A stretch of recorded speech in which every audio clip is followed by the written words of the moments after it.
To set the stage, our ward has a lot of new members. We've baptized something like 20 people in 18 months or something like that. And so there's a lot of new faces. We have baptisms almost every week. So there's still a lot of new faces coming in constantly. And there's more and more young kids.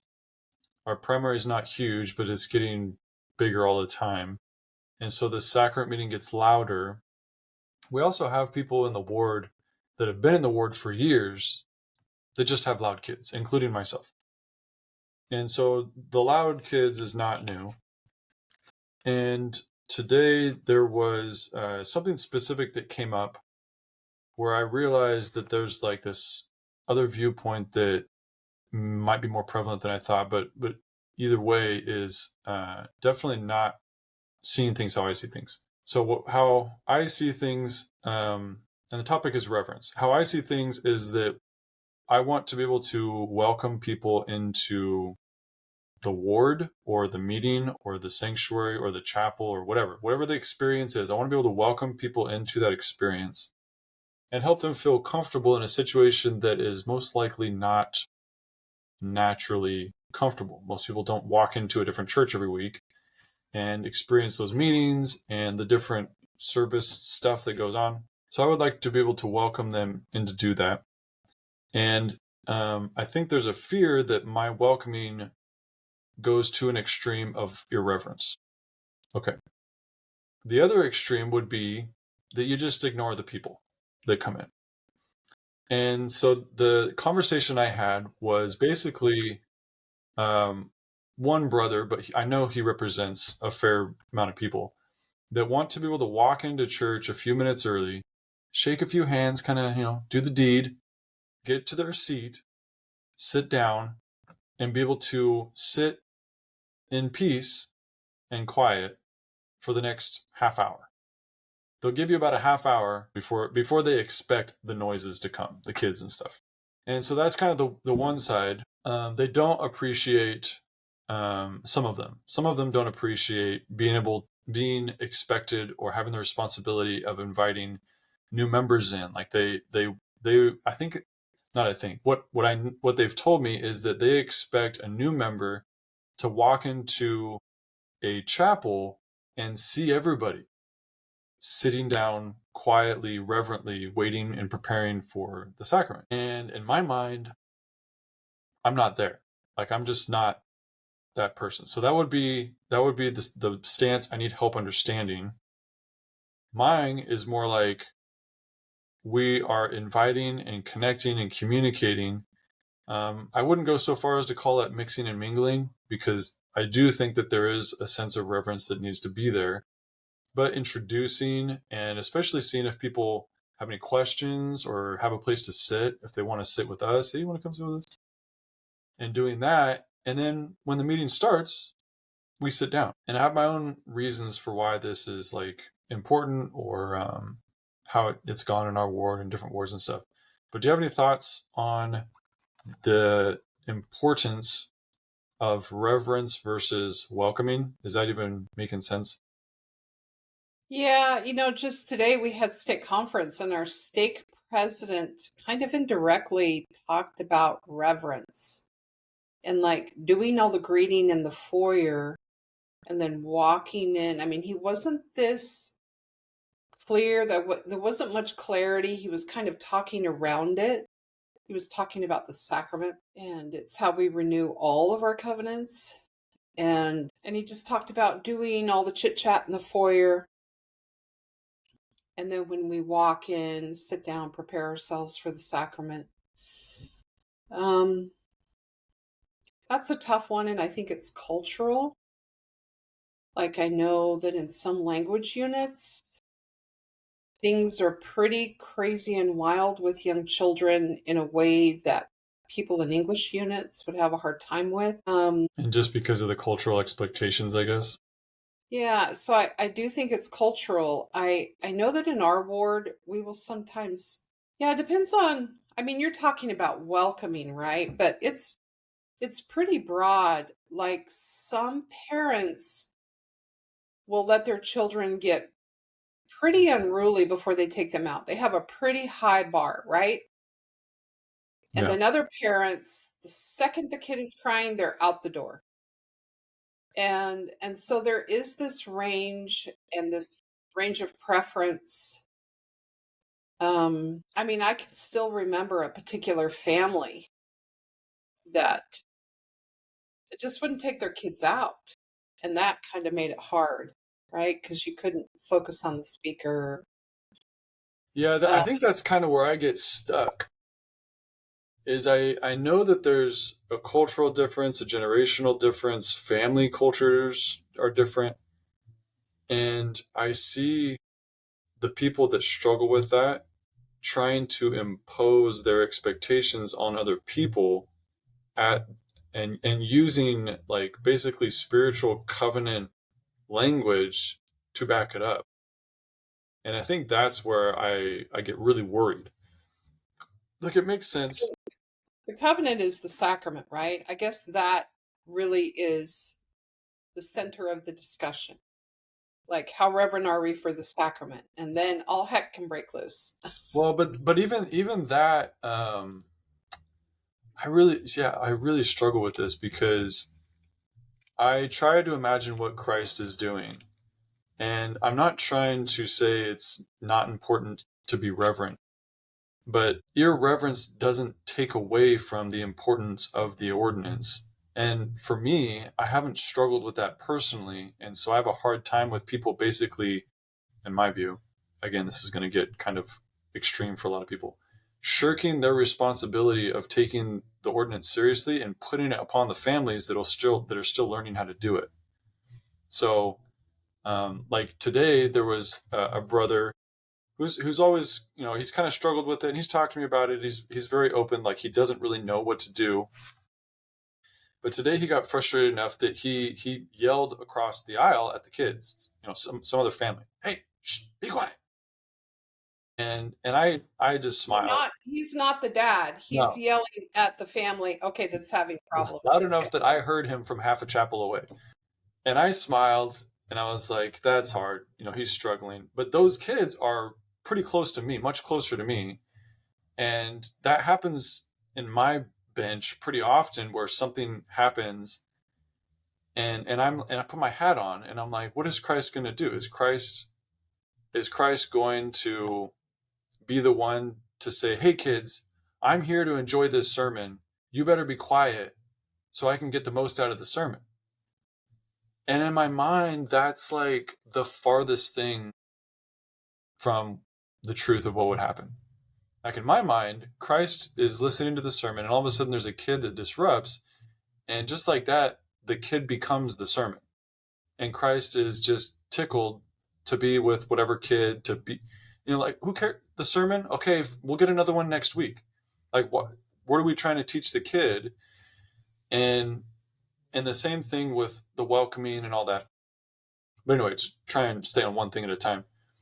Um, I haven't personally struggled with that. I haven't personally struggled with feeling like I can't get what I need out of sacrament meetings, sermons, preaching, the covenant of the sacrament as a covenant. I haven't struggled getting what I need out of any of that because of some person in the room, whether it's a child or a disruptor or whatever. And I think it's because I've taken upon myself the responsibility of managing all of that. And the way that it gets spoken about sometimes almost seems like if we're not reverent, then we're not actually renewing our covenants or something. Like it's that important.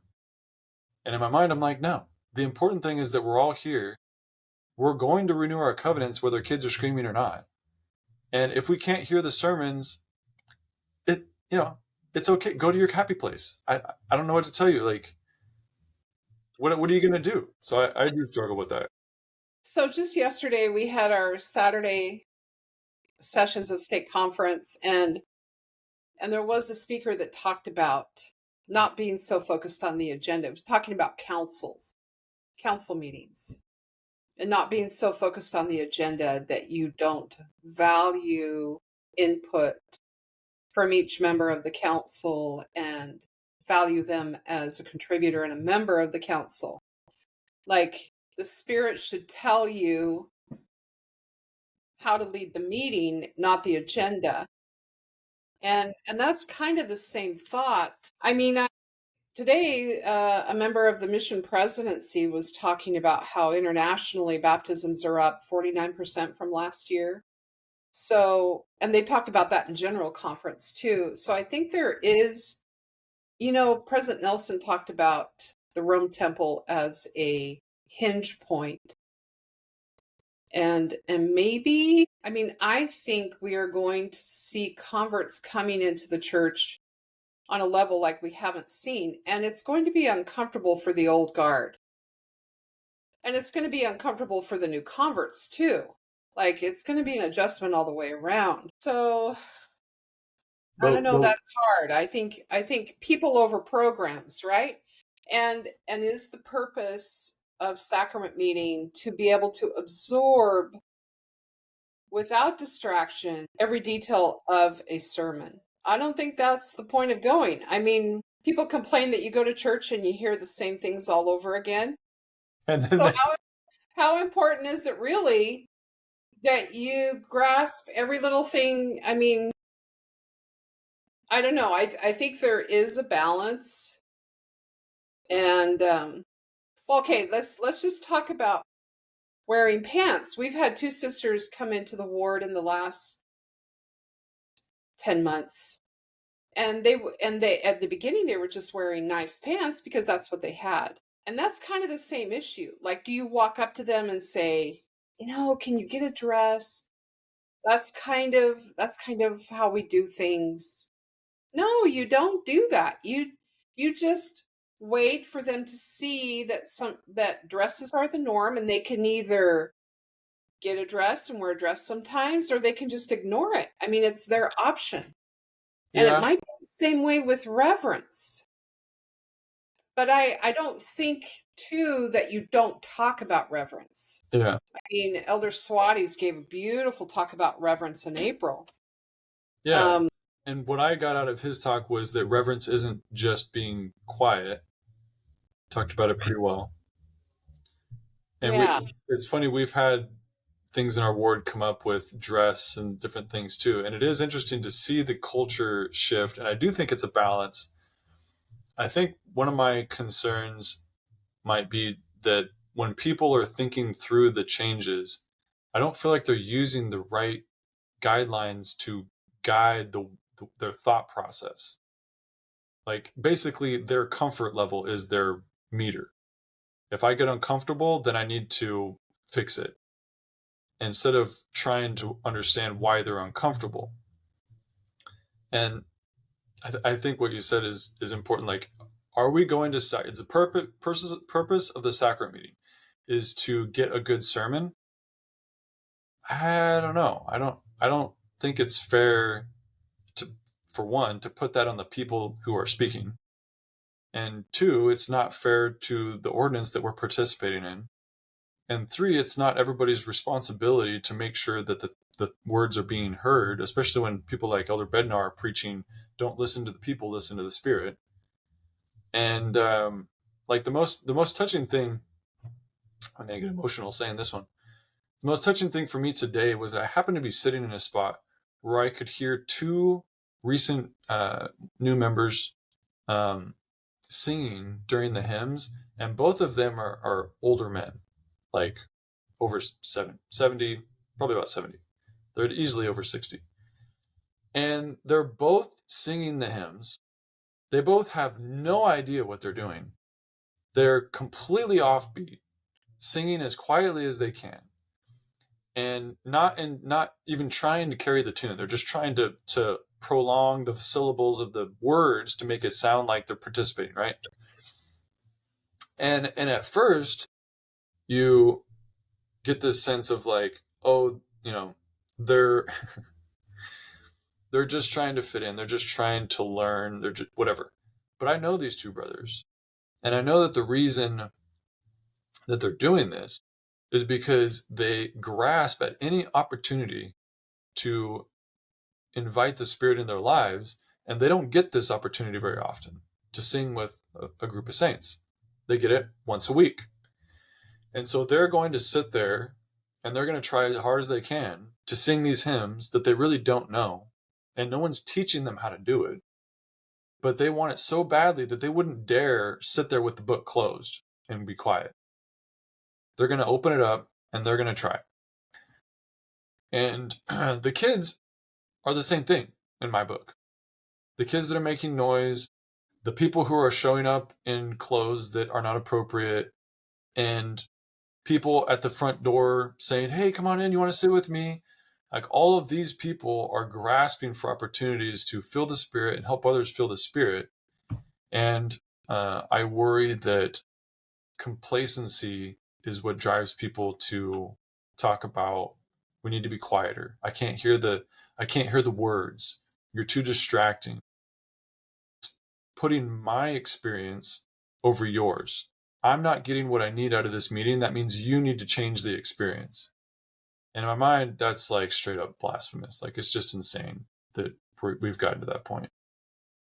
And I can understand how we've gotten. So if let's say that I have some point that I'm trying to make, what thought process or invitation would make a difference to people that are struggling to either change or adapt, or even just like accept that some people aren't ready for whatever they're proposing? I have one idea. You have any thoughts? Well, the Savior comes to mind, and how he reached out to the different, the children, the ailing, the possessed. He reached out to the different. I think there can be a balance between accepting the new members and where they're at, like meeting them where they are. But then I think there are also ways to help. Like, I think it can be discussed in primary.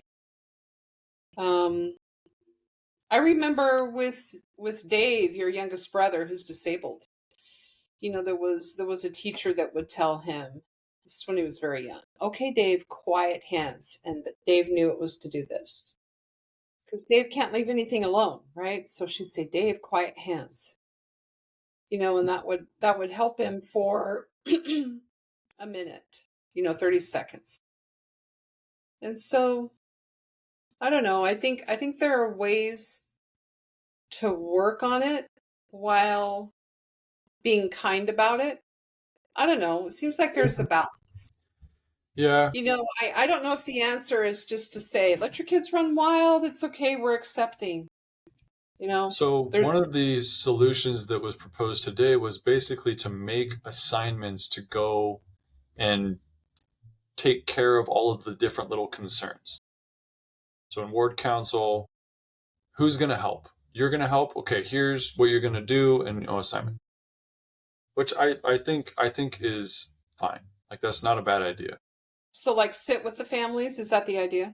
Sit with them, talk to them, take one of the kids out. There could be whatever little assignment.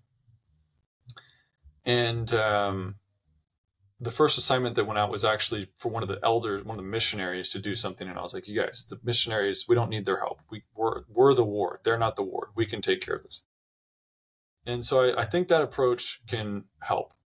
But within a minute or two, I proposed an idea, which I still think is a novel idea that could be really effective. And you'll like this, is that the ward council, not everybody in the ward, but at least the ward council, which is 5, 8, 10, 12 people. So not 20 people or 30, 50, no, just a few people are given the specific instruction to do the following. You're not allowed to sit in your seat until 2 minutes before the hour. So you have to be up, which means you have to be roaming, walking, greeting, standing, doing something rather than sitting in your seat, staring at the floor. Number 2, you can't sit in the same spot twice. You have to find a seat at the last minute, and you have to find somebody new to sit next to, a place you didn't sit in last week. I think those 2 things alone, done by just the ward council, just a few people, would shake things up enough that it would create the proper energy to strike this balance, right? Like, because it's the right people. They're not going to get out of control and irreverence, and all of a sudden we got a mosh pit in the sacrament. That's not what's going to happen. And you're not going to have the newcomers being ignored. Because how can the newcomers be ignored when you've got 8 to 12 people standing and kind of roaming around and meeting and greeting and stuff right before sacrament? Like, they're going to get introduced and they're going to be like, hey, where are you sitting? What are we doing?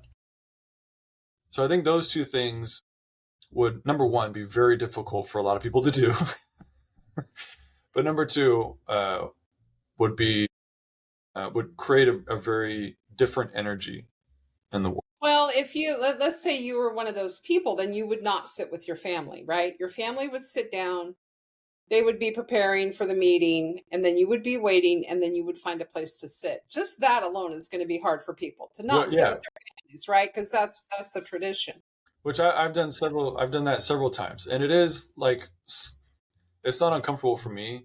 But afterwards, Courtney's like, "Where? I was wondering where you were." So it's, it's a little uncomfortable. I get it, but Especially if you have very young children and she needs help, right? yeah, but you could do it as a family. It doesn't need to be you by yourself. You can do it like, hey, family, I'm going to be sitting down at the end. If you want to sit with me, wait till the meeting starts and see where I'm at, and then come over. That's fine. There's no problem with that. No, Dad actually did this one time. He was Elders Quorum president, and a young man came in who was a senior in high school, a friend of the missionaries, and sat down. And the missionaries were not there. I can't remember why they weren't there because they were expecting him to come. Anyway, Russ just went and sat with him. And then as things progressed throughout the meeting, he would lean over and say, okay, now we're going to do the sacrament. It's like a communion. Yeah, just explain things as it went along. Yeah, I've done that several times. The missionaries from, it depends on the companionship and stuff. They'll do that. Sometimes we'll do a better job of doing that ourselves. But that's one of the things that really killed me in the meeting that we had this morning, was that the ward mission leader, great guy, love him to death. He said that's our problem. We have new members that don't know enough of our membership. How can we get more people introduced? And the first suggestion was, oh, let's get the missionaries to go and introduce the new members to the existing members. And I was like, you've got to be kidding me. That's our job. That's literally our job. Not only are the missionaries already doing our job, but now you're asking them to do our job, to come over and bring them to us. Like, it's insane. And that kept going and drove me nuts. But yeah, how would you change the mindset so that you don't have to come up with a checklist action plan for everybody? It's just something that more naturally comes to their mind. And I think it's, you're up and about and you're meeting people and you're greeting people before the meeting. Let I mean, me that, let me just say that we have the missionaries right now are teaching a young mom who doesn't appear to have the support of her husband, and she has 4 young children, and I think at least one of them has autism. And she has yet to come to church because she knows how unruly her children will be, and she's asked for help. And so we're developing a plan. It's like, well, let's get a couple of sisters and a couple of young women to go to the park with her just to get to know the kids, so that when we sit with her on the bench, the kids aren't freaking out because it's a new person they've never seen. I don't know. We're trying to navigate it. It's probably a lot simpler than we're making it out to yeah, be. yeah, it always is. It's such an interesting, like, the way different people approach the same problem is so interesting to me, because like, you always think that your ideas are so obvious, right? It's like, you guys, hello, everybody should see the same thing, and everybody's like, no, what are you talking about? It's like, is my idea not that good, or is it good and people just don't see it? What's going on? Super fascinating. But yeah, I appreciate the opportunity to talk through it a little bit, and I didn't hear you tell me that my idea was bad. You No, didn't I even tell think me it it's a was great difficult. idea. I mean, I don't even think you need the whole ward council. If you have like maybe 3 or 4 people who are designated to watch who is coming in, who needs support because they're so new or they have children, or whatever the reason, and sit with them. I mean, who we had two speakers, there were several themes in this last general conference, but we had Sister Laura Dennis and Elder Garrett Gong both talk about no one sits alone. Yeah. And Elder Cook even mentioned it too. I know when I conduct Relief Society, I always put my stuff right in front, right by the front of the room. And then when I'm done and I'm turning it over to the teacher, I scan the room. I'm looking for whoever is alone. And then I grab my things and I go sit with that person. And it is slowly turning into an intentional habit. But you could, I don't know why you couldn't assign a couple of, why couldn't I assign a couple of sisters to like sit in the back by the door and just watch the room? And then at the end, when it's being turned over to the teacher, just go sit where the Spirit guides you to sit. Yeah. Yeah. In my mind, that kind of an assignment and the one that I was talking about is teaching the people to listen to the Spirit. Like if I said, so and so is struggling with loud kids, you're assigned to go help them manage their loud kids. They're not practicing listening to the Spirit. They're just fulfilling an assignment. But if I say your job is to help whoever's in need, and I expect you to not sit in your normal place on Sunday, wow, look at that. All of a sudden, you've got to think for yourself. You got to listen to the Spirit. You got to scan the room, be looking for who needs help. It's a completely different experience. And I'm thinking that kind of invitation would prompt the practice and then the habit of listening to the Spirit for the strength of the ward, instead of like, what can I get out of this meeting? What can I do to enhance my spiritual, like me, and become more of a ward family us experience. Yeah, All right. I love the idea.